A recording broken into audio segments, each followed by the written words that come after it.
Hey, Marbue. Good evening, Rachel. Good evening.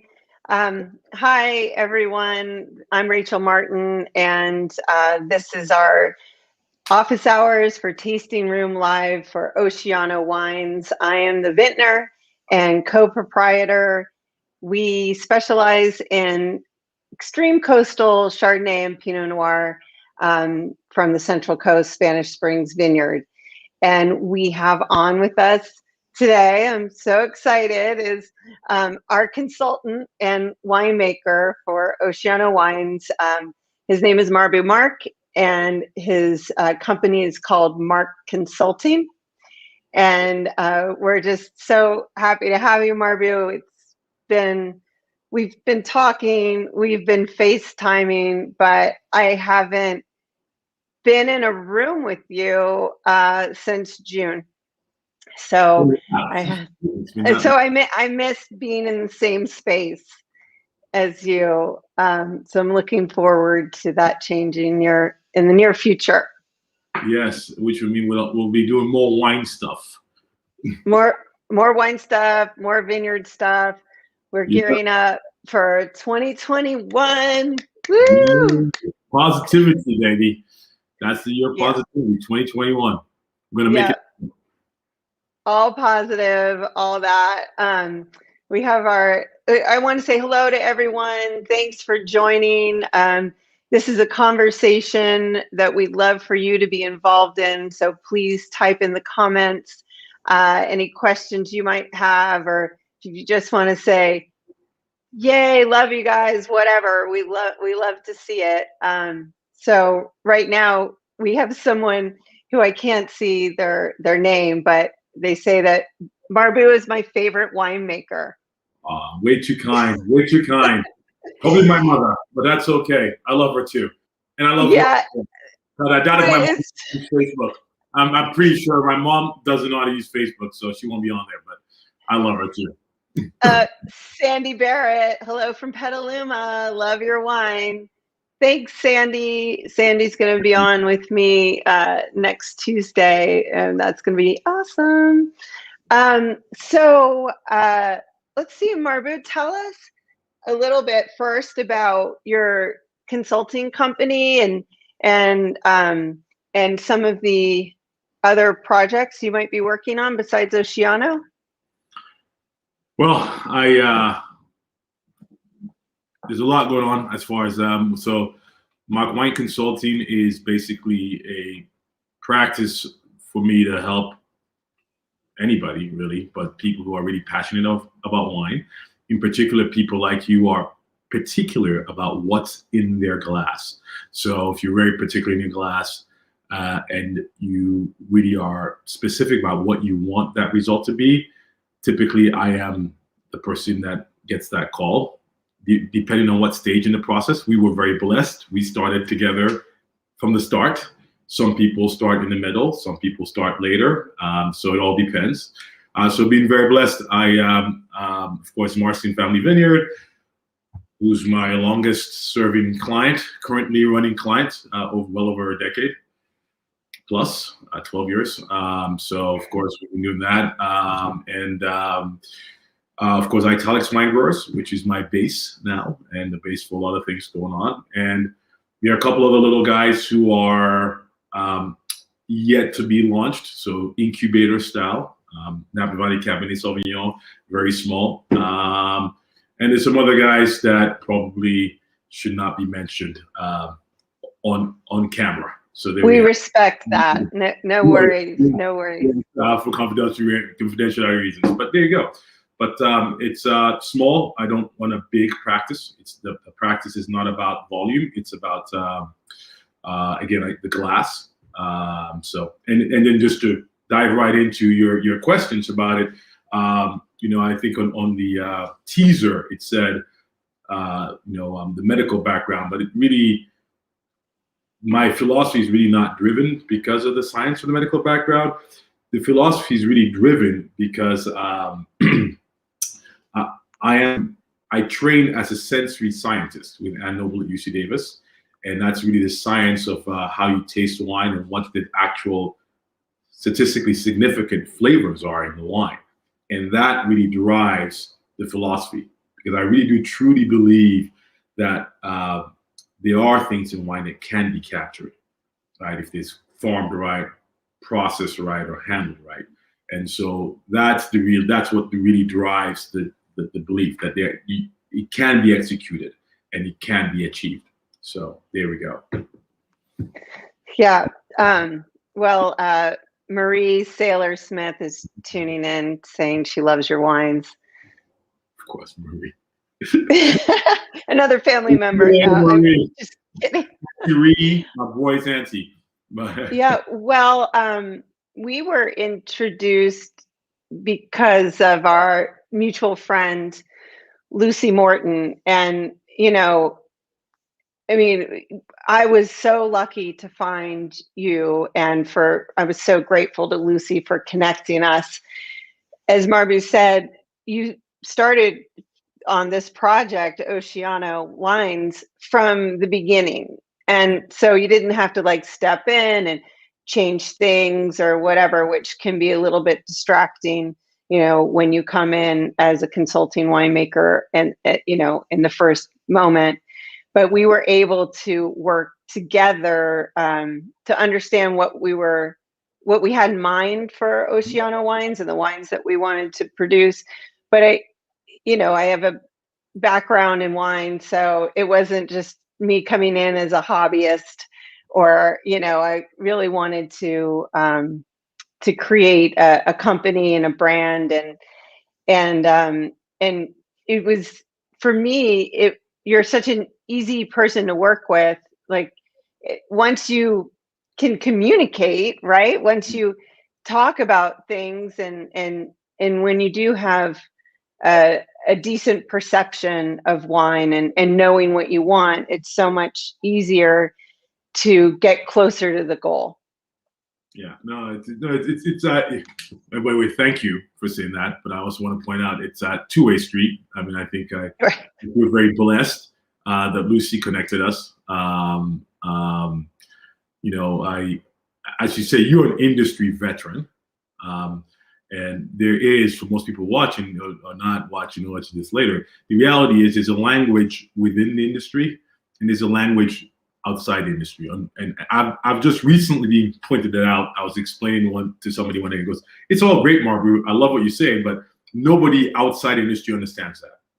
And so, so once you're inside industry and as you're a veteran, there are definitely things that you do appreciate from both sides, from the winemaking side and from the ownership planning side, that I think really builds together. And I think it works great synergy. You were clear, you had a good vision, and you knew where you wanted to go, and it was just really a matter of merging and the spirit of it all. So yeah, the favorite part for me is when we taste together, because you can really understand the pathway. Yeah. And how all of, we have we have complex wines, right? So multiple clones, multiple, yeast, very complex barrel program, and all those things. And to be able to taste the individual components really helps you truly understand the wines that are being produced. And so that's my favorite part of the process. So yeah. But I'd like to talk a little bit about your background, because there are a lot of people tuning in that don't know you personally, and might be on the East Coast perhaps. And so can you tell a little bit about your how long you've been producing wine, and where the places that you've been, and how you got to the place that you are now? The joke is it's well, it used to be a 2-bottle story. We started 1 and 2 bottle. That would be a 3-bottle story. So we'll have to consume 3 bottles for me to tell my story. But we would say the short version would be that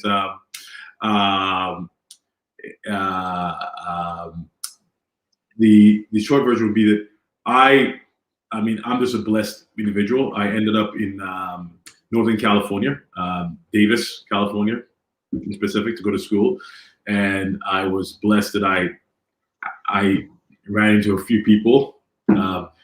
Michael Lewis, Professor Lewis, who was the before they had an Anheuser-Busch certified professor, but he was that before that, and he challenged me to take some courses, and got to meet Ann Noble because I needed a job in the school, and because of my statistics skills, she basically adopted me for her program, even though I wasn't a graduate student. So, and the rest was history.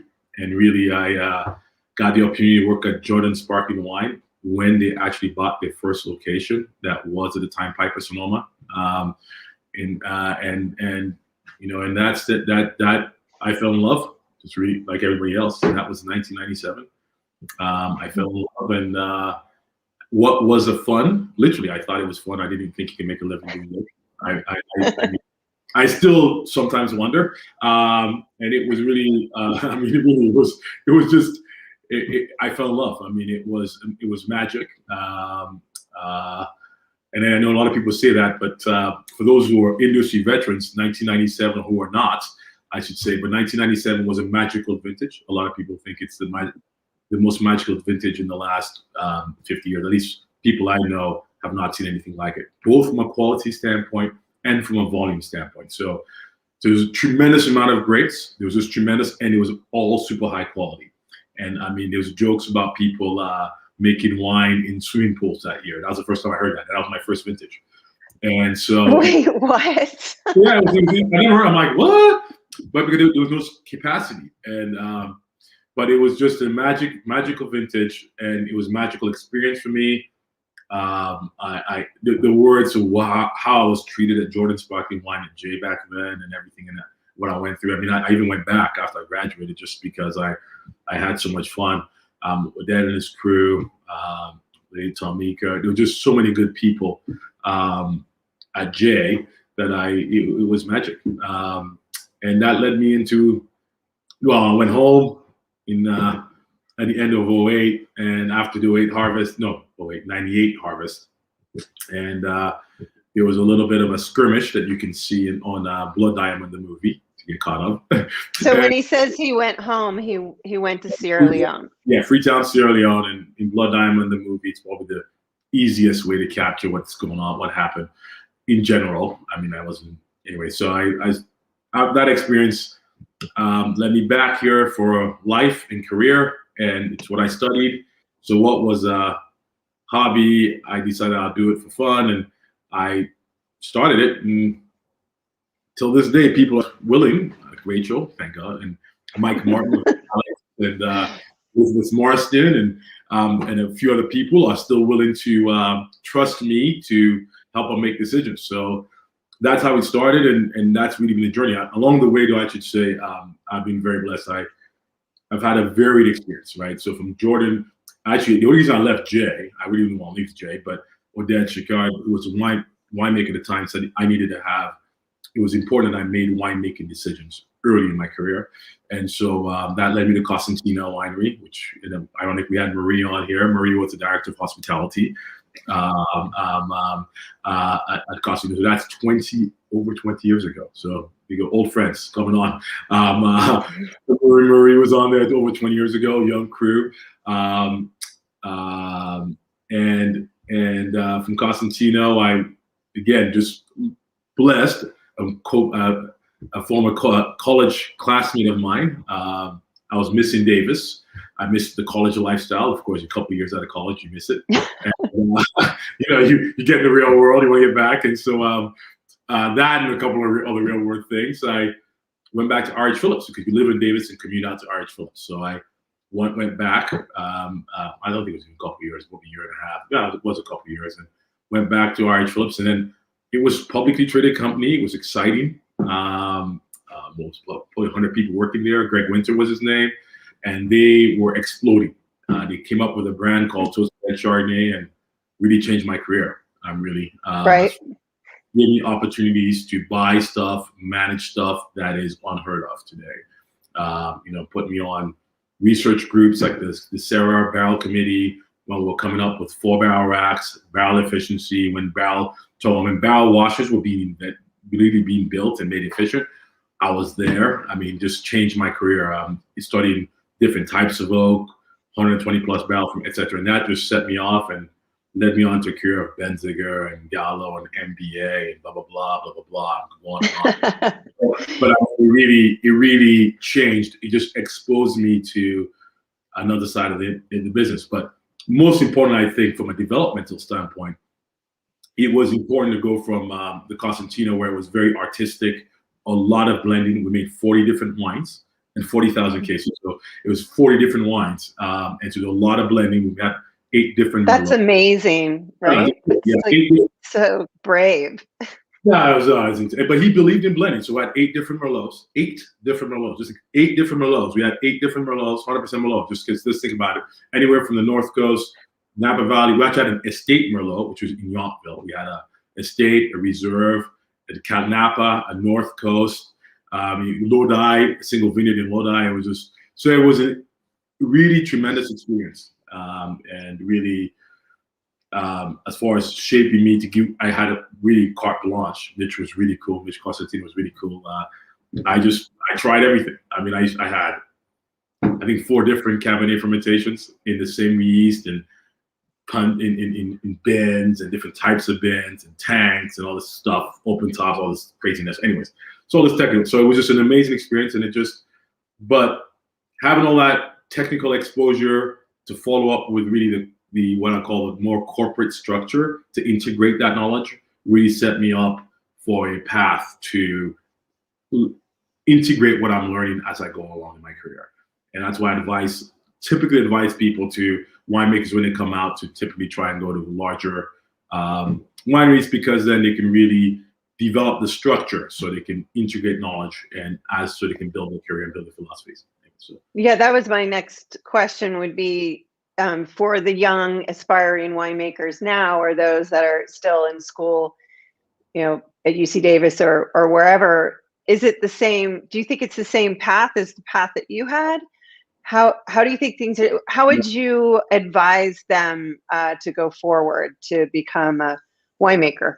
Well, I think there's some realities going on in the world. So if somebody's in Davis now, that'll be 20 years to get to where I'm at.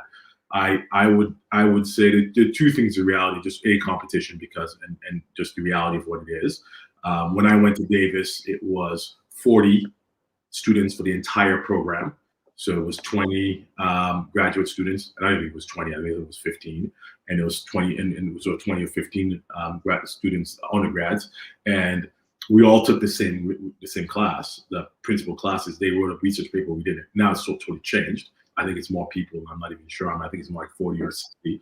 And that's just Davis, of course. Then you have Cornell. They have so many programs. Even when I went to school, I actually wanted to go to Cal Poly, San Luis Obispo, because I wanted to make wine down there. But I love Cal Poly. I love the beach. So it worked out. I wanted to go to Cal Poly, but they didn't. They literally only had engineering programs 20-something years ago. They had no other program. Food engineering was the only other option, right? So what I say to them, so it's twofold. The world has changed, and my advice is, one is, either way, you have to make wine. I think Uded's advice was the best to me when I was young, as far as make decisions. And I think as I look back, the best thing I had was the opportunity to make those decisions. When Mitch let me have the carte blanche of picking the yeast, seeing the impact and the rationale for my decisions, seeing how overwhelmed those decisions were, and having to figure out how to organize myself. Barry Bergman and Greg Winton, the rest of the crew, Irish Phillips saying, you got to get organized. All those things really helped dovetail. I don't necessarily know if that exists, because Irish Phillips, the Tootsie Chardonnay exists now. It's 10 times bigger, but the actual physical building of Irish Phillips it's a ghost town. Nobody exists there anymore. It's gobbled up by a corporation. And so it doesn't, those kind of positions, what we'll call the middle winemaking positions, what used to be the mid winery size. Mid-sized wineries don't really exist anymore, and so from a career standpoint, it's difficult for them to get this exposure. So my advice is really consider regions that you haven't. A, because I just think just the opportunity. B, because I think these areas are the future. So in other words, if you are from Virginia or somewhere on the East Coast, I mean, make sparkling wine in New York, for example. It may be the best sparkling wine. Maybe the next thing in Virginia, there's Chardonnay. There's another one. There's a white wine to make in Virginia, Rachel. Viognier. No, I mean Petit Oh, Verdot. Petit Manseng. Petit Manseng. Make some Petit Manseng. Nowhere in the world can you taste. I mean, really, the Virginia Petit Manseng. I know. Okay, I'm geeking out here, but really, it is special, right? There's certain things are special. Don't make Cabernet. So please, please keep making it. Nothing wrong with your Cabernet, but really, there are special things in special areas, and if you're young, now's the time to go discover that and embrace that, and you'll be the next Charles in Washington. You'll be the next one of those guys, the next person in Oregon. You could be that person in whatever area you are in the world, literally. And that'll be my advice is twofold. Yeah, that's awesome advice. Yeah, because you have to make decisions for your soul. I mean, as a winemaker, ultimately, that's your soul and that's your creativity, and you have to be that opportunity. So I do believe that all these areas have unique offerings, and it just takes somebody to go there and figure it out. So somebody figured it out in Washington, somebody figured it out in Oregon, and it's going to take somebody to figure it out. And global warming is a great equalizer, right? Hey, in England right now, they're making great sparkling wine. And I excuse me for calling New York champagne. It's not champagne, it's sparkling wine. I apologize. But, I do apologize for the champenois. Big bad oversight by me, but really, in England, in London, it's actually not London, actually in south of England, in Surrey, they're actually making really, really good sparkling wine. And why? Global wine. Absolutely. Absolutely. So there are just more opportunities, for wine production now that there are so many regions. Maybe they were making wine there before, but now it's more prolific. So and there's more investment. I mean, that's I don't want to take credit for this. There's a gentleman from Bordeaux House, Coste Tunnel, who gave a presentation, and he broke it out as far as the development of Bordeaux. Post-war, it was really about the investment after the 60s and 70s. The investment that came in the 80s and 90s really what set up Bordeaux to be what it is today. It is not just because the ground was great. It takes investment. Right. You have to have good ground, but it takes investment in a lot of areas. I mean, I got a call from somebody about looking for a young guy to come out to North Carolina to make wine.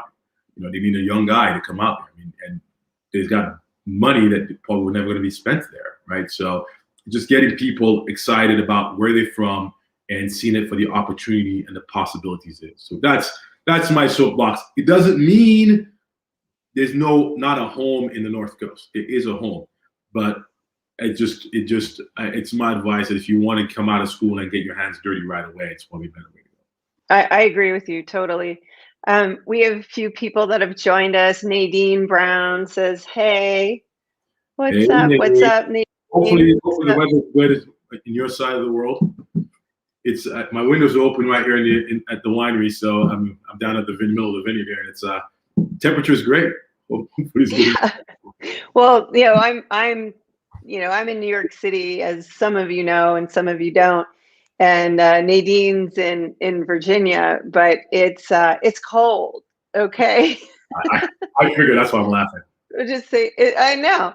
So, and then Camille has a comment. She says the connection between geology, soil, and weather with wine is so cool.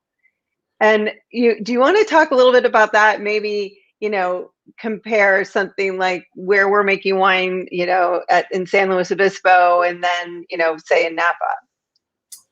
Well, I mean, It's a great comment. The my buddies at the University of Bordeaux Science Agro would say it's a terroir to encapsulate all of it. And I'll take it one step further, Rachel. I would say there's even more distinction within the vineyard of Spanish Springs. You don't even have to go as far as Napa. You're just within the vineyard of Spanish Springs. And even right here, I'm in Coombsville, and you don't have to go far. Oceano, it's a different, the geology is different, historically, and how it was set and how it was founded. And of course, climate. And then, of course, which is what gives us vintage, the beauty about wine, right? So every year it's going to change. And the impact and interplay with that all works. And then she said, just to make sure, she said climate, soil, and wine, she said, right? And she said geology, soil, weather, and wine. Yeah, geology, soil, weather, and wine. And I'll say, I would say the vine really before the wine, because really the wine is interpreted. Let's put it that way. So we say the vine. I would rather choose to use the word vine, and because I think that's the real interplay, right? The soil, yeah, the vine is the interplay, and that really is it's a dance in itself. So and I mean, I try to figure out how's a good way to explain this, but in very, very loose terms, my understanding is, of course, you can have the same soil, but if it's on a slope versus on a flat piece of land, it's two different animals altogether. And you can have the same climate, right, or the same weather. So I'll give everybody an example. In 2000, it was 2005, in 2013, actually. In 2013, we actually did 2013? Yeah, I think it was 2013. We did have a frost. My mind is kind of running 2009, 2013. But I think it was 2009, 2013, we had a frost. But the interesting thing is the same climate on the same vineyard, because of the slopes and just how the wind interacts with the vine, and because on the slope it actually keeps moving versus on the floor it sits. Just talking about the weather, even though the temperature is the same, the impact was different. So there was frost at the floor, and there was not frost on the side of the hill. So just taking the very same soil, the very same vineyard, with the very same temperature, just the location. So we should talk about geology, but that gives you an idea. Everything matters, and that's the magic about that. There's so many different factors, and we always very generally say this does this and that does this, or this soil is great for that and this soil is great for this. But the reality is it's much more complicated. Well, not much more complex, I should say, not complicated. Yeah, and I would also say you might have a slope on the vineyard, but then you could have another slope at it facing a different direction, and then further, makes it more pieces of the puzzle. And that's what's so great about it, in my opinion. That's the excitement. No, I mean, and that's part of the magic, right? Is finding exactly, and that's why it literally is magic, because it's a lot of factors, and how do all those factors come in, and that just gets you to the grapes, right? We still have to go through the whole more complicated process of getting it from the vineyard, which is a whole other story, and then into the barrel, which is a whole other story, and then from the barrel into a bottle, which is another different story. So, the barrel, in of itself is a whole other climate-induced. People talk about barrels, but barrels are not fixed, right? They're living creatures. They grow on trees. And a friend of mine pointed out in 2019, hey man, climate change affects the way the oak trees grow in France. It does. So true. So climate change affects everything, and everything. And even the barrels that we are using today, there will be an impact on the barrels, the way they produce, and the quality. And I think that's probably the big question. So barrels are so important to a wine program, and that's one place not to cut corners for sure. I mean, we don't cut corners. However, like barrels are so integral to the program. Well, it's integral, and I tell the most important thing is twofold. Obviously, barrels serve a function, which is it breathes, right? So it's alive. I just said it was alive. It breathes. But a barrel is not like a stainless steel drum. It does impart some flavor and tannin, actually, which is probably more important. So no tannin. But so the quality of the barrel is key. The wine lives in the barrel for, 12, sometimes 24 months, sometimes 36 months. And that the vine only grows really in a 9-month cycle. So in some ways, the barrel determines the flavor profile of your wine, has sometimes more to do with the actual final result than the actual wine growth, because just the timing. And I know people say it's fallacy to say that, or whatever the case may be, but it's just reality. It is not even used barrels. There is a possibility of having a bad used barrel that was good and can be bad later, right? Because if the barrel was designed to be used for a short time, i.e., it was seasoned extra long and it was air dried extra long and it was a very thin stave, then the barrel was only designed to last for 24 to 36 months. And if you're using it for a fourth time, you could have really bad flavors. And that's what an experienced winemaker will tell you, because that when you're just getting into the business, you have to learn those details, and that's what experience gives you. And Marbue is an extremely impressive amount of experience making so many different types of wines and styles of wine. We have a question from Sandy. She's asked both of us if we have a favorite varietal that we most like to drink and a favorite grape to make wine with. I'll let you take that first. You want me to take that first? What's the favorite varietal I most like to drink? To drink. Yeah, we'll start there. Well, Sandy, I would say, right now, in this moment, I have Chardonnay from Oceano, but and to be so it can be completely true, I'll say Chardonnay, because I do typically, I have a personal habit of drinking champagne, and not the sparkling wine, the champagne. So I just want to keep it real, because I did see Auntie Ree was on the phone, and I don't want her to get off this thing. I get a text from Auntie Ree saying that I fibbed. So I do have a habit of drinking champagne, yes, from Champagne, France, and that's my weakness. And Blanc de Blanc, in part because I don't make it. So it's interesting. And my brain, to be honest, my brain gets a rest. It can be difficult for somebody like me to pick up a glass of wine and just enjoy it. Particularly, yeah, I bet. I mean, just to be honest, I see things. It's always interesting. I sometimes envy the average person who picks a wine and enjoys it. I love this and I love that. And they're talking about the integration of the wine. Typically, sometimes I'm tasting the wine and I am distracted by something in the wine that I know is from some part of the process, be it the level of SO2. So I got given a bottle the other day, I had to evaluate, and the SO2 level was high. The wine was perfectly fine, but the level of SO2 threw me off for 30 minutes. So I had to let the bottle sit. And it was that sensitivity where somebody would just take it for what it is and move on. But just my brain was on that. Okay, so what's that SO2 doing? What's the impact, et cetera, et cetera. So anyways. Right. Yeah. So. I'm sure that's the case.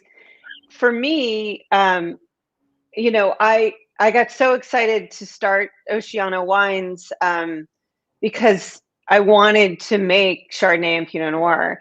And it's because I love to drink them, and that's what inspired me to start the company. Was when I went to Spanish Springs and I thought, hold on, wait a minute. I can make wines here that I love to drink. And so that would be my answer. And then her second part of her question was a favorite grape to make wine with, Marbue. Oof, favorite grape to make wine with. So she came up with that. It's hard. It's like picking, that's a very difficult question. By training, I mean, my early days, I was a white winemaker. So, because I made sparkling and which was basically even Pinot Noir was made in a white way, right? You press it, and the fermentations. And I progressed to red wines later on in my career. I think that's it. I don't necessarily, and I'm not joking about it. I don't necessarily have a favorite because there are definitely parts of it that are really wonderful. Like I look forward to, and I'm not trying to cop out, but it's for me, harvest is both of them, right?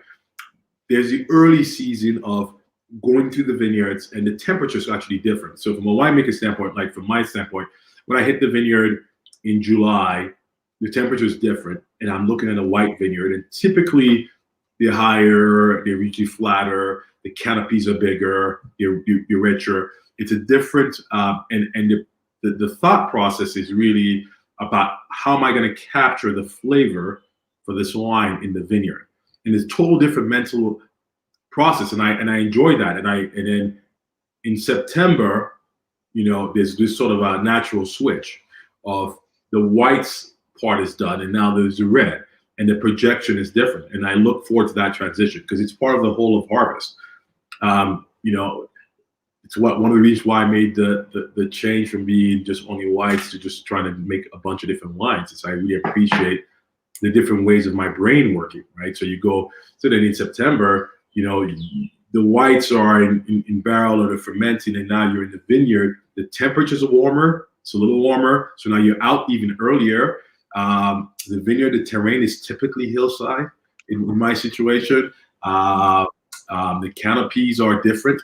The height of everything is different. And now you're really projecting on what am I going to be doing with this in the cellar, right? As opposed to capturing the flavors. Yes, there's flavors, and yes, you think about the flavor, but really it's like more than just that. How am I going to be handling this? How is it going to be processed? How is it going to be fermented? Which style would that be? Which tank would that fit? Is that the barrel program? Do I have to make an adjustment? How about so the red adds way more complication, but the whites, there's a romance to both of them. And so to be honest, I don't really have a preference. I love both white and red, those big chunks. Right. I'm not a real port maker. I've made ports. Sometimes I've made nice ones. I like them. It's a very so that one I'll say. So I'll tell you some of the ones I'm not very crazy about that I've done. So I'll say port, and that's very. And so not with the port style varieties. We made it here with Syrah and Petit Verdot and Petit Syrah and all this stuff. But I've done it in the past, and I've done it. I did it in the port style, trying to arrest the fermentation. And arresting the fermentation is not as easy as it says. Just arrest the fermentation. It's not as easy because it just doesn't stop, right? You got to land the plane, literally like slow it down. That's great. You got to stop. You got to decide where you want to let it stop. To do it the crafty artisan way. And one of my favorite pictures is me dumping a bunch of dry ice and having the team drop a bunch of dry ice. And we added so much dry ice in this bin one time that we weren't paying attention. We're so focused on dumping all the dry ice into the bin that that the whole cellar floor was covered in just dry ice smoke, but we were not even picture. So we stopped, and all of a sudden the 20,000 square foot was covered in CO2 smoke, which was not safe. Right. I was about to say arrest the fermentation. So, almost arrested your breathing. Yeah, exactly. Yeah, not the smart, not one of the more smart things we've done, but yes. So port not a favorite. Not a favorite. Yeah, not a favorite. Just not. It's a little bit more difficult than they like to say. To arrest the fermentation to the right spot is not as easy as they say it is. Awesome. Well, there you go, Sandy. Amrita says, hey, and she has a question. Excuse me. Hold on. Have you seen the grape growing characteristics evolve since 1997, such as climate change, adapting differently? Yes, absolutely. I'll say I've seen the grape climate change since 2007.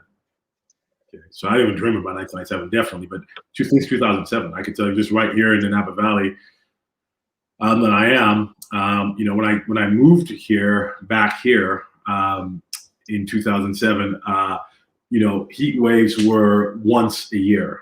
I think we have now 3 to 4. In fact, now I have wildfires. It's just a difference. But no, we have 3 to 4. And I mentioned this to somebody once in another conversation I was having with somebody to point it out. But reality is, in the white picking. So one of the things is, as a winemaker, you typically track. I was saying, in June, July, once you start the ripening process for white, you can track the development and maturity. It used to be a longer pace process, right? So, and I'm thinking specifically for the Marcy Family Albion, for example, in Yountville, we used to be pretty much a 2-month process, right, of tracking. Well, that 2-month process is now compressed to a month because of heat waves, right? So I used to worry about 1, now I got to worry about 3, and that's changed the way you approach it. So absolutely, I do believe it. I mean, it's a must. How we adapt is important. I think one of our successes at Oceano, just to tie it back here, is 2017. It was a massive heat wave, and we just decided. And my boy was born. My first son was born, and I went down to the vineyard, and I met Rachel out there, and we're like, "It's hot, it's ready, let's go!" Oh my God! There was no debating. It was ready. Boom. Yeah, it was. We harvested the next available day. We were there on a Sunday, I think, and Monday was Labor Day. We wouldn't be able to get people on quickly. Yeah. Sorry. So we harvested on Tuesday. I was there within 10 days of that. I'd been down there, and I spoke to the vineyard manager the week before, and I said, "Hey, want me to come down this weekend?" He's like, "Dude, we are way away, blah blah blah. The numbers really shot, and he had a week." That 2 days later, he had a heat wave, and that changed everything. Yeah, thank God we went. Exactly. No, absolutely. Yeah. No, I mean, so it's a So there's a lot of impact, and we still don't know the true impacts and how to really adapt. Mm-hmm. So we say it's because it's not the idea that ripening is it's not a linear relationship. Yeah. There's much more. So it's not just about sugar increasing and acid decreasing. It's about flavor development. If it gets too hot, you're going to lose a lot of freshness and aromatics.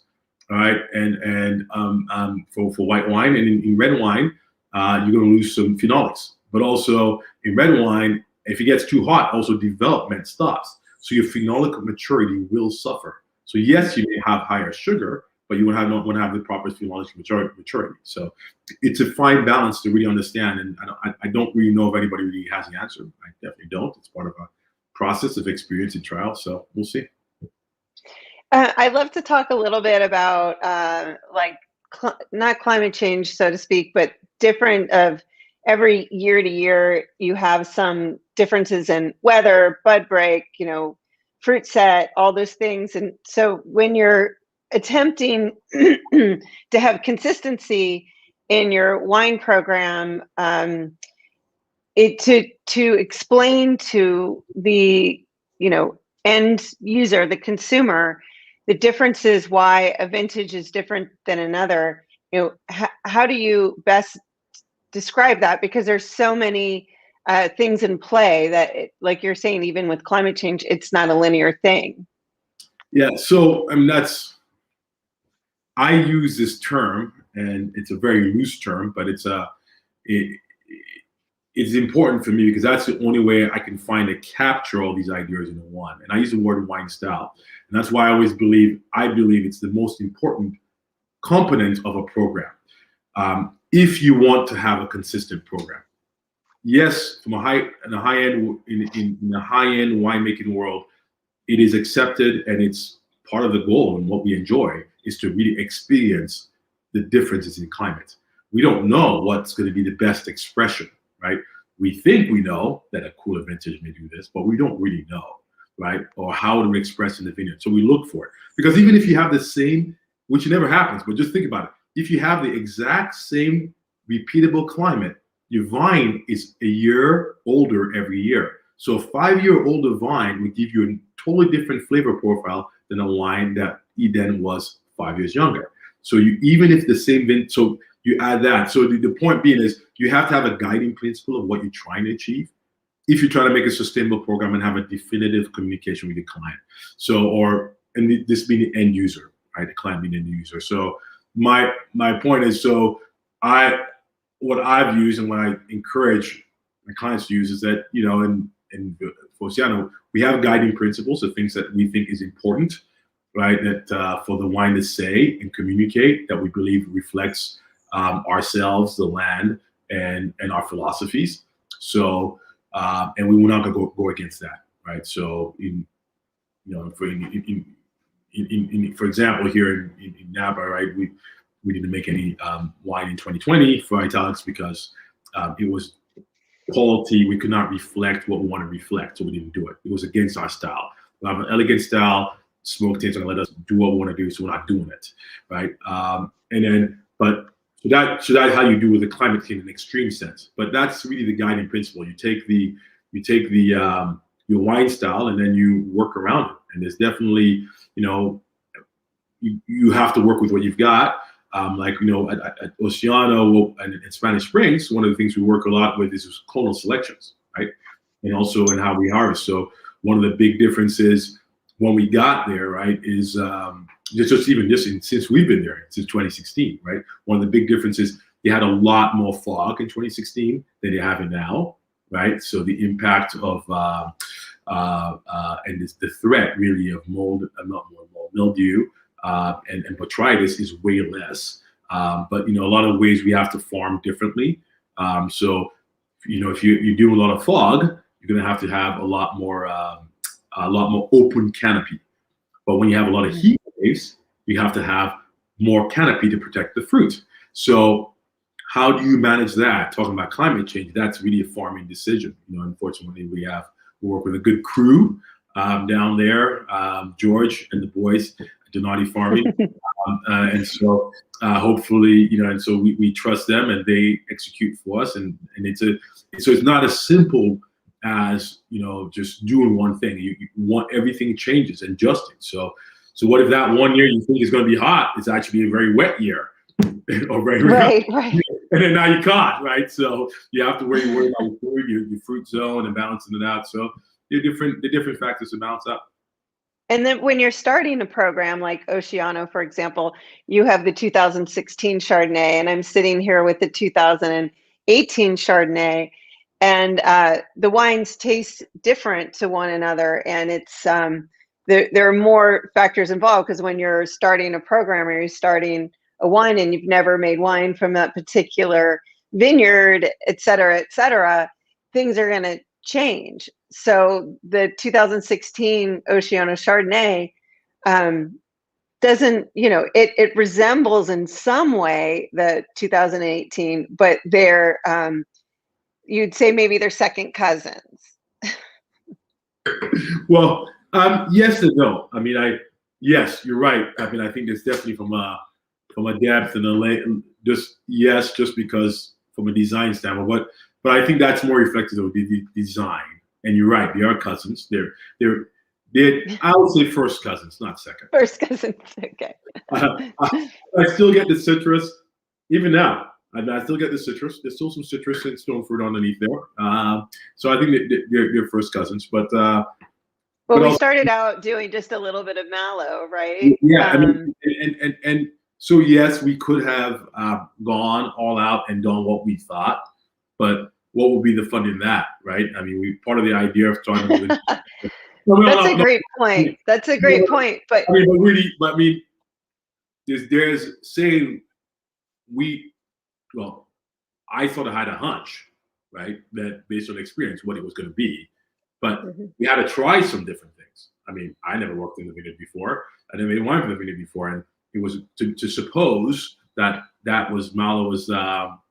I could have assumed that, and again, it all depends. Some people want to try it, want to experiment, but we took the luxury experiment, and I'm happy to experiment it. I mean, I really do. Well, that's what's great about having a consultant, and the right consultant is because I came to Marbue like, I don't want to do any mallow, and these are my ideas and whatever. And you said to me, okay, no, we have to understand why we don't want to do mallow before just not doing it. So there has to be some type of control. and that was the way that we went about doing it. And then also, we worked with 3 clones, 1776 and 4, and only the 17 remains in the program today. And so it's an evolution of style.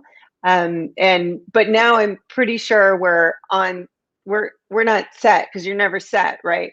But you have a framework which we are working within, that is, now we have, like, we know our clones, etc.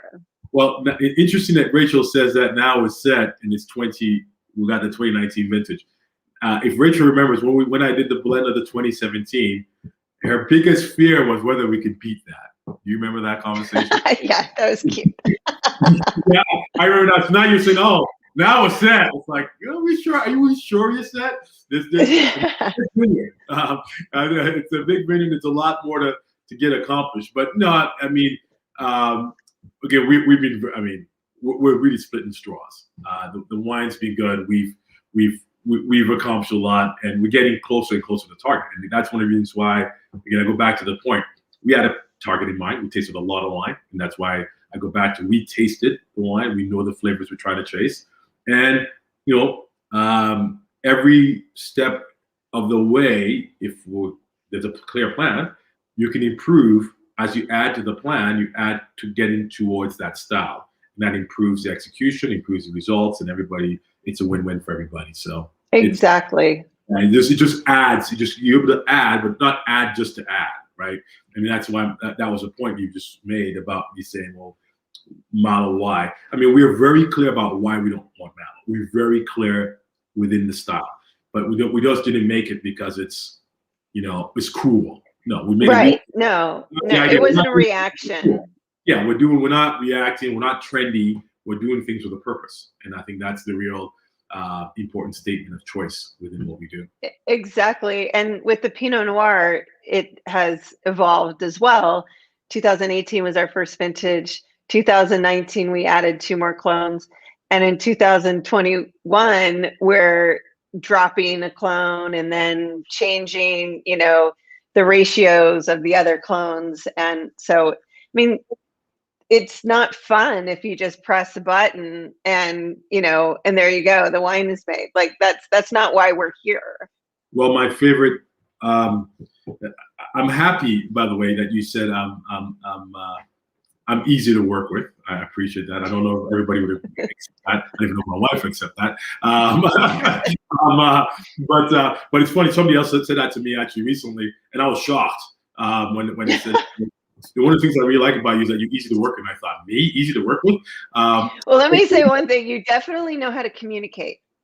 Well, one of my personal, and I didn't get this, and I know he didn't get it. It was written from a book, but I never forget. Mike Benziger said this to me, and I said, "Good is not good enough." And the minute that good is good enough, you are done. You're just not going to get there, and that's sort of the goal. That's really what I taste wine. It's really, there's a lot, particularly nowadays with technology and everything else. I mean, there's so much good wine out there. So just being good is not good enough, right? And that's an awesome segue. That's an awesome segue to talk about scores, because wine, it's such WineScores is what we're going to talk about, and we submit our wines for scoring. It's such a double-edged sword, right? And so because you want to find out how to connect to the person in the wine store, who might be buying your wine or might be reading up and subscribe to different, whether it be Wine Enthusiast or Wine Inspector or Venice or whatever, but it offers some type of guide.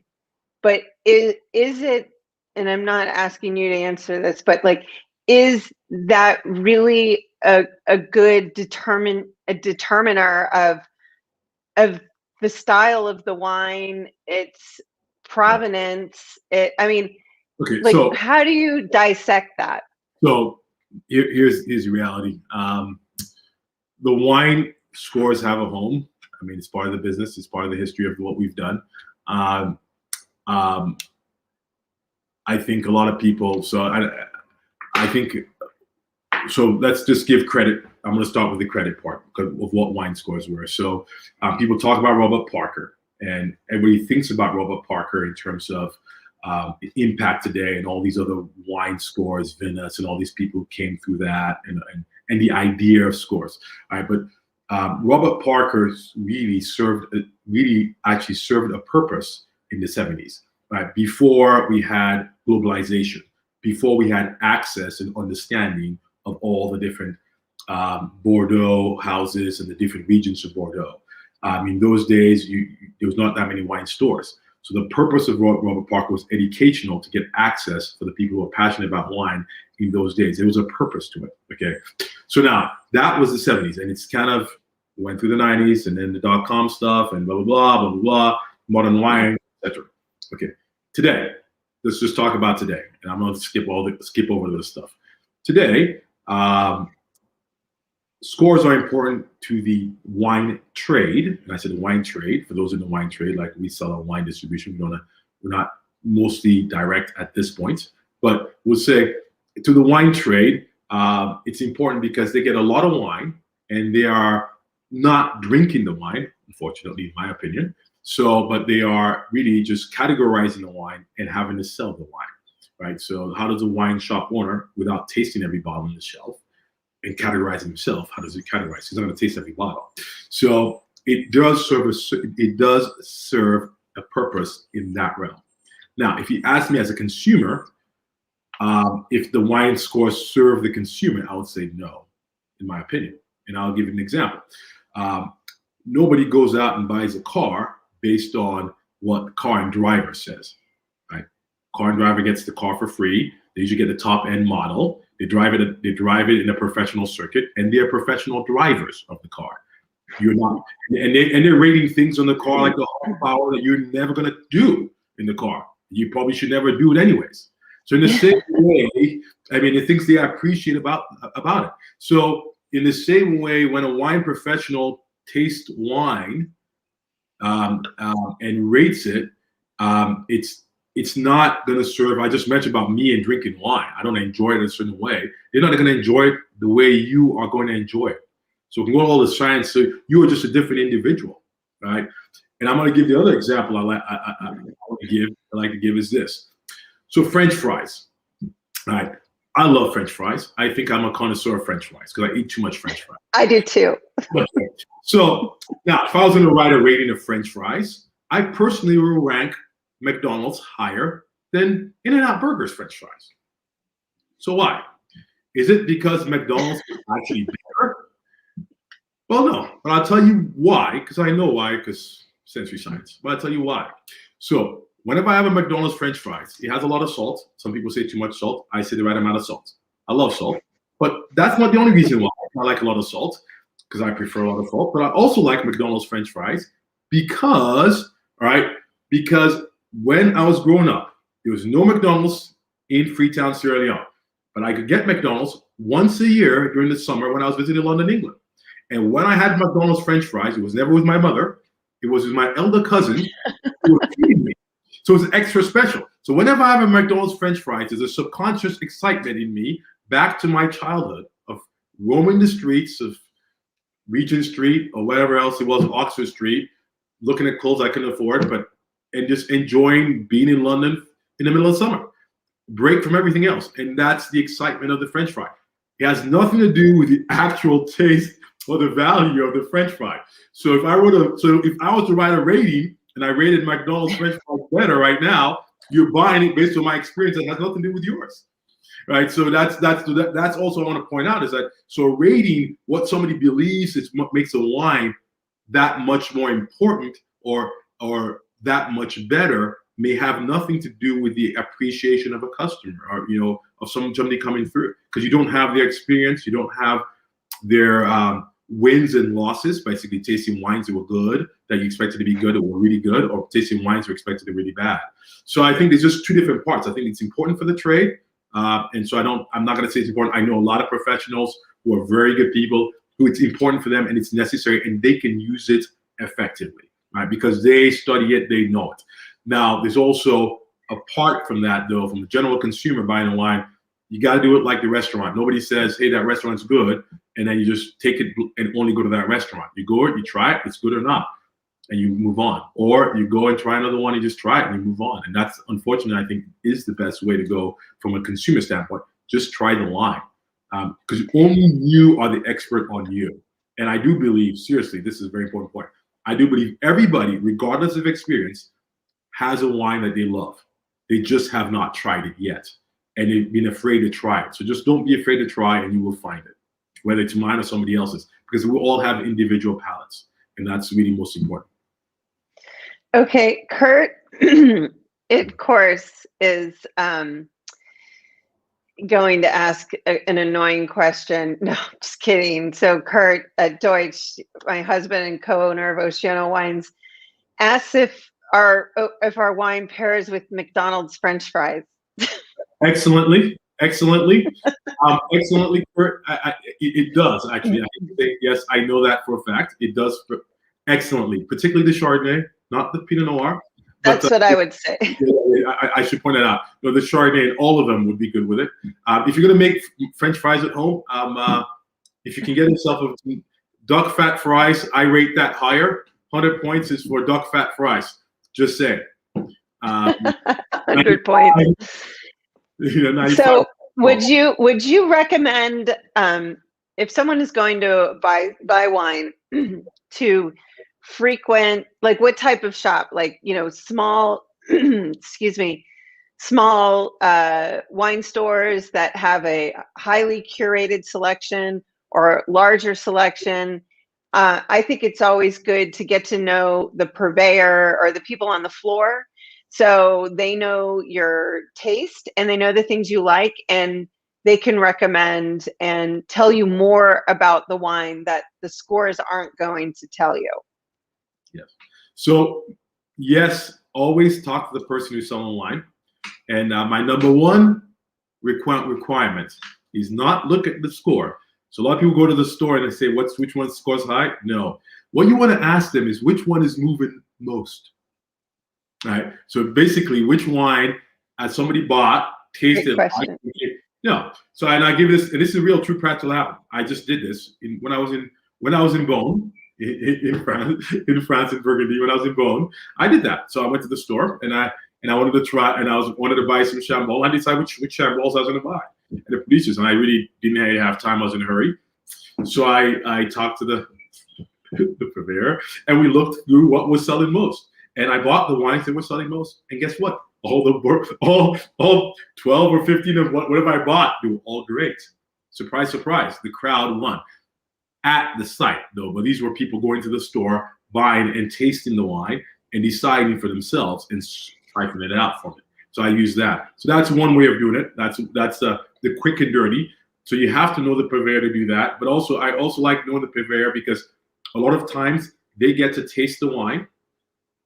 And so if they know what your tendency is, they will know. So I remember when Dan used to own Backroom Wines here in Napa. That was one of the things that he knew. I was absolutely hated Brett. So one of the rules was let me know when there was a Burgundy that he thought was clean or a Bordeaux, and he would let me know. And he tried it, and he just let me know. And it wouldn't be off your wine. He couldn't try your wine, but he would know. I say, hey, you want to try that? And basically 8 out of 10 times it was clean. And that really made a huge difference to my experience. And currently he's closed, but currently, like, and it doesn't matter where it is. Like I have my local purchaser here. I buy it from Rayleigh's. We have a wine buy at Rayleigh's. I know them personally well. And I'll just be honest. Again, I just said I have an affinity for champagne. So so she knows. And when there's availability in the Rayleigh's hierarchy, because they know I've been buying wine, they know I drink wine, I talk to her, we become really good friends. Within the networks, you can just say, hey, Marbue, there's a bottle coming up, and she can ask her boss. So wherever you are, that person, wine shop is a big corporate chain. They probably have access to other wines that are just not enough to stock on the shelves, and they can get it to you. So there's so many options in this day and age. I mean, I never thought there'd be a day, I mean, I could walk down to my Rayleigh's here in Napa and get whatever first growth. I mean, I'm still drinking 2006 Special Club. So, Another question would, and sorry, Amanda has a question, and she said she noticed everyone in her class. Hold on, Amanda Lahoyak is a owner of. She has a butcher shop plus wine shop plus marketplace, and she's a supporter. She carries our wines, and Amanda says we noticed everyone in our class who's learning wine all bought wine from the point system. So we just started to tell people. And Amanda, do you mean that you started to tell people about the wines, and you stopped talking about ratings? Can you clarify? Oh, in her W set in her level 2, is that So that's it. Well, whilst Amanda gets back to us, so a W set is quite different than what we're talking about in as far as ratings go. So in W set, and I know because I did it in London. But so in W set, it's the one thing that's actually so there's a structure and a definition, right? So everybody who rates based on the W set system, so you go in, it's already been predefined to what the point means, right? So in other words, so in the W set, and I can remember it's been, oh my God, 15 years since I was in London at the W set headquarters, but probably even longer. But basically, they rank one of, like, for example, one of the ratings in the W set system is they define what ageability is. They literally define it. So they say ageability is the stuff, right? The stuff of the wine. So in other words, the more concentrated the wine is, the more points it will get. So regardless of balance. So if you like, so that's a good example there. So if you like a wine that's elegant and ready to drink now, it will have to have a lower rating. But it's predefined, so you understand what you're buying. You won't always buy. So if you want to drink a wine now, you could not buy a wine that was super high scored, right? Because it needs all this stuff. So I mean, and then of course tannin, and there's a lot more going to W at that point. So that's why that rating system is a little bit more consistent, if you will. And so and it's a way to learn language, and so I don't. The W set, I'm a big fan of W set, as you can tell, and from an educational purpose, it's a good way to characterize. But I also want to point out that, and I'm just coming around to this as I talk, I also want to point out, I believe, and I could be wrong, the W set system is more about being descriptive, so you can discern between different wines and wine styles, so you can understand location. So you're trying to find a different style, so from a studying standpoint, not to categorize better or worse. It's really to educate you on different styles. So it's more descriptive. But I also want to point out it is consistent and each point is defined, right? So as long as you know the definition, you can interpret the score backwards. But majority of people don't know the definition. But in your class, everybody has to study it, so it will be consistent. Yeah, it's points are. Now, I would just want to quickly touch on. So, do you think that wines are rated differently depending upon the regions of where the grapes are grown? Well, I think I think you just gotta look at it this way. Wine is based on expectation. We're all human, okay? So there's no judgment here. I'm not judging any of the judges, but I mean to expect that. It's all expectation, right? So would a wine from a certain location get same score as another wine from a more respected location? I don't know who would say, who would say that's true, right? Would you really be believing your palate if you were tasting wine? Let's say you tasted the same, there was a Virginia wine that made a wine that tastes like an apple wine. Would you really be believing your palate? I mean, just being honest, and saying that. So I don't want to say no. Because I'm sure there's people in Virginia having super high scores, but it's hard for me to envision an objective person who's really honest with themselves saying the expectation of a wine from Virginia and the expectation of a wine from Napa is the same. At the same token, I could say to you that wine is probably not as good in Virginia. It's going to get a decent score, versus a wine that's probably decent in Napa doesn't get slammed because the expectation is higher. Right. So yeah. So I mean, so it goes both ways, and it cuts both ways. So just the idea of preconception and realities, I know they are doing certain things, and shout out to Marianne Workerbitch at the Spectator. I mean, I know they're doing some more blind tasting and more controls. People are trying to do different things to try and ensure that their scores are much more protected and unbiased. But let's be real. I mean, you know, this is not like live TV. They're taste not like the 76 Judgment of Paris, where they did the tasting and they put the card out there and it goes out. Okay, the tasting get the score, it gets to be reviewed. What's the impact on the market? You know, what does that mean? Et cetera, et cetera. What are we really communicating? Are we going to lose our credibility by saying this? Did we get a bad bottle? You know, is this? You know, I mean, we have to be. The expectation of the scores has to be realistic. You know, they're humans too, and it's a job, it's a business. We have to be respectful of that too. So I think there's both sides of the coin. I mean, they are a piece to the puzzle, as you said, but they are not the definition. Each individual has to take accountability and ownership for their palate and what they love, and really that's the only way to be truly happy with what you and in life. Yeah, well, I mean, in everything, but yes, but certainly in wine. So yeah. That's the answer. Yeah, totally. And Sandy says, so it's the setting we enjoy wine and food, and the people, the environment makes a huge difference. I would say absolutely. Oh, so when I taught at Napa Valley College, which unfortunately for pandemic, I'm not there this year. Shout out to Paul Gosbadazik and his boys out there. I'm sure he's not on, but just guys in Napa Valley College. But the sensory program, day one of my class is always your wine environment. So my past students would say that's the first thing. We spend a full day talking about the environment, how the environment can affect it. Definitely, huge impact.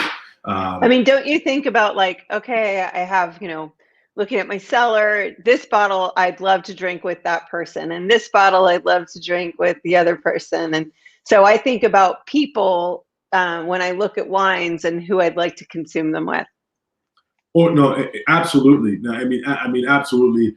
And the food you're cooking, and the food that's being cooked, less so, but I mean, I think it matters, right? It really, really matters. You know, one of the challenges with my background in spicy food is how do you really pair a dry Bordeaux with a really spicy African sauce?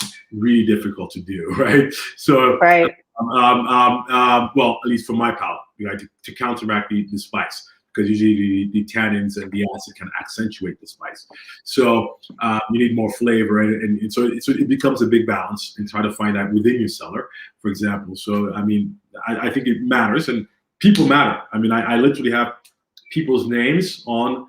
I won't call people out, but I've got some bottles. Some have been sitting in my cellar for over 10 years.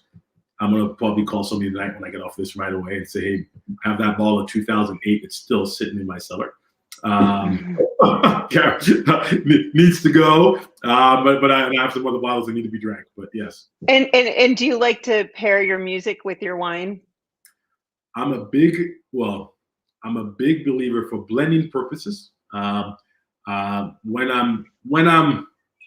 have not had to do that recently because of the wine.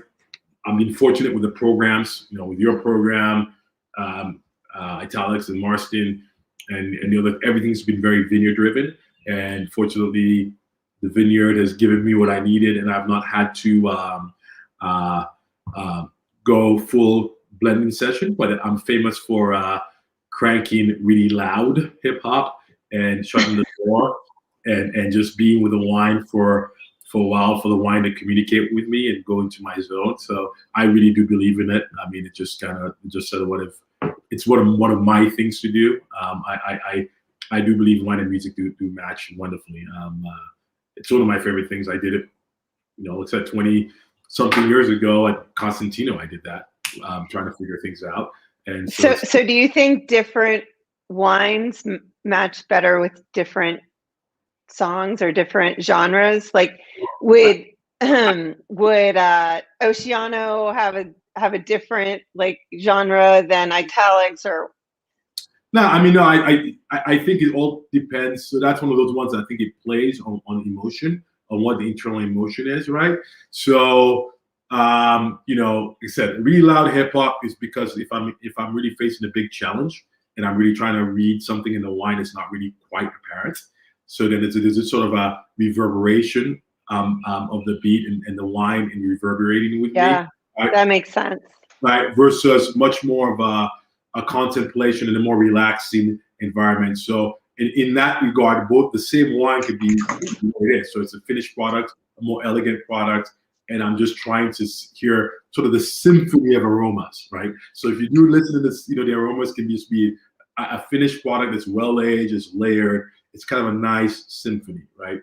And it just kind of flows by, and that's really you know, where I would see it. But everybody, depending on where your personality is, I if you can't tell, I'm a really high energy person in general. I like the joke on the golf course is when they see me is, Marbue, can you swing faster? That's not amazing. Swing faster, Marbue, can you?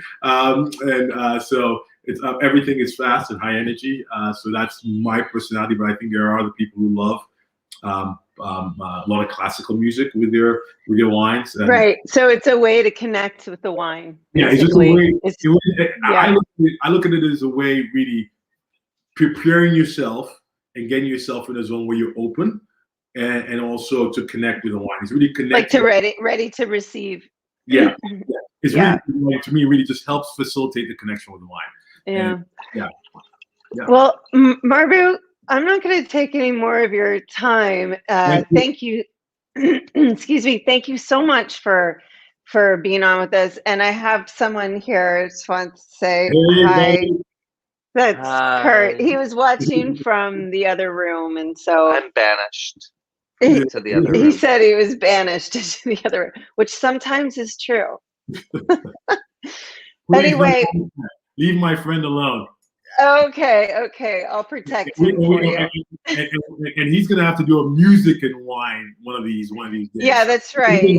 Kurt, definitely, absolutely. I'm gonna hold him to that. Yeah, he needs to educate us on that for sure. Yeah, for sure. So thank you everyone for joining us, for being here, for commenting and asking questions. Thank you guys. Yeah, we'll be on next week with Dr. Sandra Barrett, and we're going to talk about the soul of wine. But Marbue, you're amazing. Oh, thank you. Way too kind as always. Thank you very much, everybody. Thank you for spending your time, whatever time you spent here. And if you listen back or listen later, thank you. And please continue to support and stay safe, and God bless you all. Exactly. Much love. Bye. Bye.